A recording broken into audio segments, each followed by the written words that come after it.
Blaine put out a tweet yesterday asking who was the greatest player at Alabama to play for Nick Saban. I love that tweet. So let's talk about that for a little bit. And I'm going to say Derrick Henry was Nick Saban's greatest player at Alabama. Punt or go? I'm going to punt because he had a ton of great players on offense and defense. Like, you can make a logical argument for a lot. But for me, it's Julio Jones. And it's not just because of the ability of Julio Jones. It's when he went to Bama. Julio Jones was the first big coup that Nick Saban got that showed to the whole world Alabama is back. Remember when he was at Foley there on ESPN? He's the super generational prospect. Alabama hadn't been as sexy with Shula. Saban gets brought in. You bring in Julio Jones, and it all changes. Not only that, listen to Nick Saban talk about Julio Jones, the way he practiced, the leader he was. He even came back after being out of Alabama for 10 years, went to a practice, watched the way some of the guys were doing it. And they're like, that's not how we do it here. Julio Jones set the tone. He was the keystone in the window, the one that if you knocked that one off, it'd have taken longer for him to build it. I think Derrick Henry went to Alabama. Derrick Henry ran because Julio Jones walked. So that's why, to me, Julio is the best and most valuable. Talent-wise, there's a ton of them, but he started it. Derrick Henry, best player for Saban at Alabama. Punt or go? Go. Walker Camp Award. Doak Walker Award. Maxwell Award. Unanimous first-team All-American. SEC Offensive Player of the Year multiple times. Heisman Trophy Award. What did this guy not win?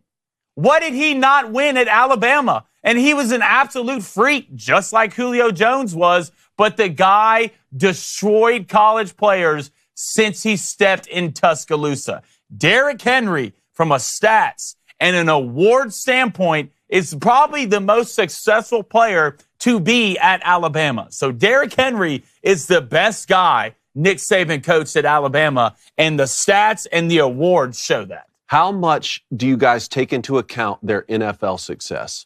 I don't. You don't. But when you think, when you think Julio Jones, don't you think of him dominating the NFL even subconsciously? I think about it, but in the realm of your statement, you said Alabama and Nick Saban. Yeah. If it was who had the most successful professional career of any player that Nick Saban had at Alabama, that's a laundry list that we could go through and have logical arguments on each side. But this is specifically about Alabama and Nick Saban. Again, Trent Richardson, amazing career at Alabama. Amazing career. Hell of a player. NFL, not nearly what some of the other guys did. I think, to be honest with you, if we're going to look on defense, I don't think it'd be crazy to argue for Will Anderson Jr. I think he was that good, too. Well, yeah, I think you could put Pat up there, Pat Surtain, and Minka. Minka was nice. Minka. Hell, Rolando McClain. Would those be the top Dante five? Hightower. Dude, Dante Hightower was murdering people. And I mean, the run of quarterbacks they went on. Yeah. I mean, Devontae Smith. Oh, dude. Won the Heisman. Amari Cooper. It's an embarrassment. We'll never see it again. One thing I find fascinating about Derrick Henry, his junior year, the Heisman year you brought up in 2015 when he rushed for 2,200 yards and 28 touchdowns.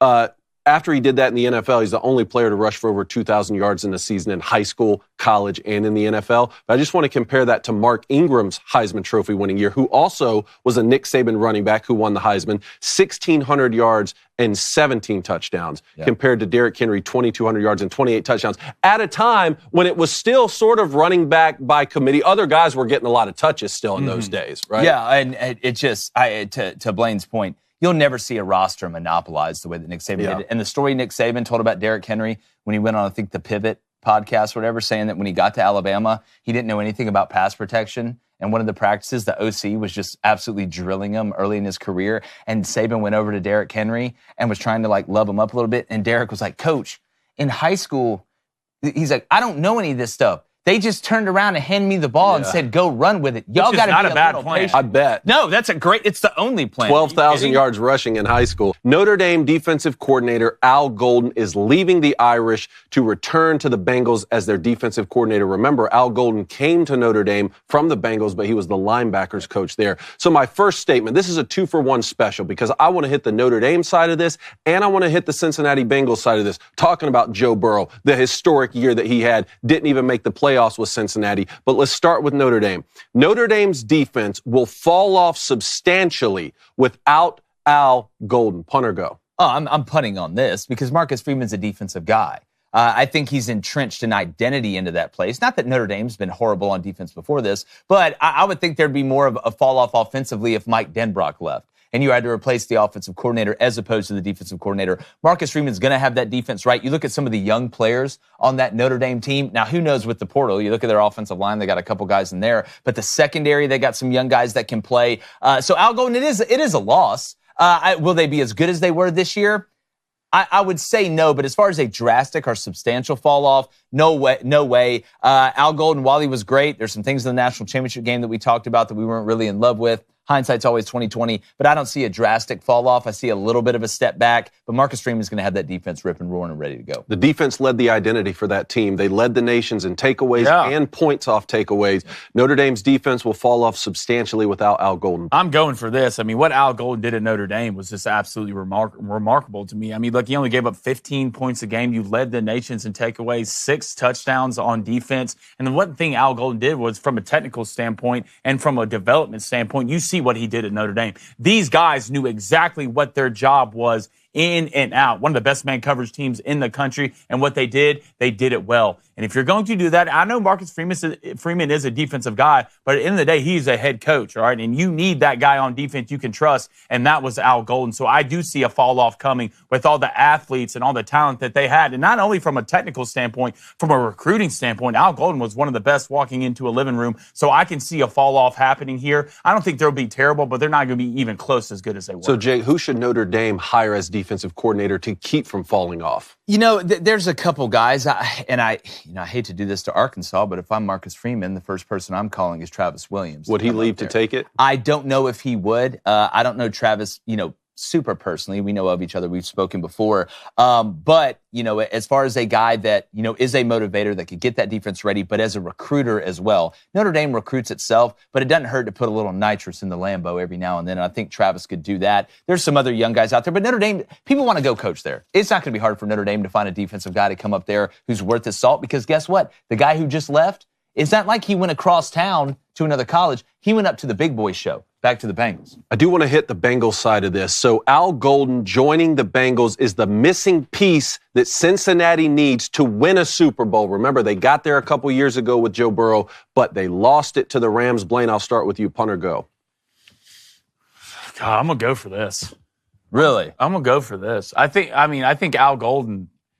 Go look at the Bengals right now. What are they missing? I know their offensive line is not great, but I do think Joe Burrow is one of the best in the pocket when it comes to feel. Their defense was absolutely atrocious this year.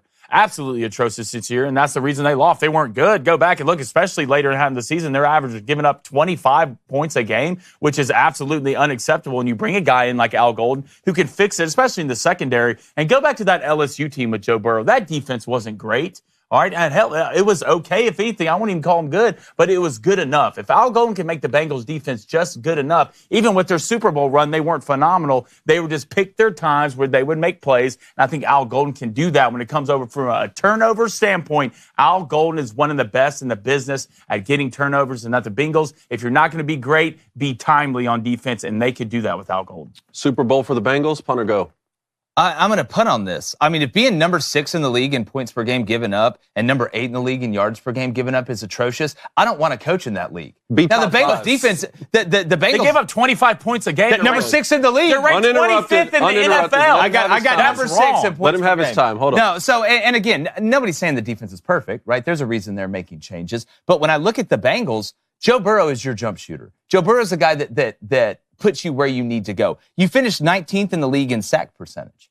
That's not good enough. Joe Burrow can't make it through a season, practically, because every 3 or 4 games they break him because he has no time in the pocket. He's having to invent ways to get the ball to Jamar Chase and T. Higgins. I don't know how he does it, to be honest with you, with as bad as they've been in the offensive line. So if you're going to fix your franchise and get to a Super Bowl, you brought up they were an offense-led team, right, when Joe Burrow did his thing earlier. The defense wasn't awful, but they weren't great. You need to protect your superstar. You need to stop putting, and they still, you look at the yards per game they got, it's amazing. How are you number 1 in pass yards per game and number 19 in sack percentage? You want to know why? Because Joe Burrow's a beast, that's why. They did have the sack leader this year. Yeah, I know, but I don't know where you're getting these numbers from. They gave up 25.5 points a game, ranked them 25th in the NFL. They gave up 348 yards per game, placed them 25th in total defense. Gave up 230 yards passing, ranked them 25th in the league. So, and you gave up 125 yards on the ground. All right, no, You're right. I looked at the number next to the points per game on offense. They were sixth at 27.8. You're right. They're 25th in the league, but it still stands. And again, I think Al Golden's going to make them better.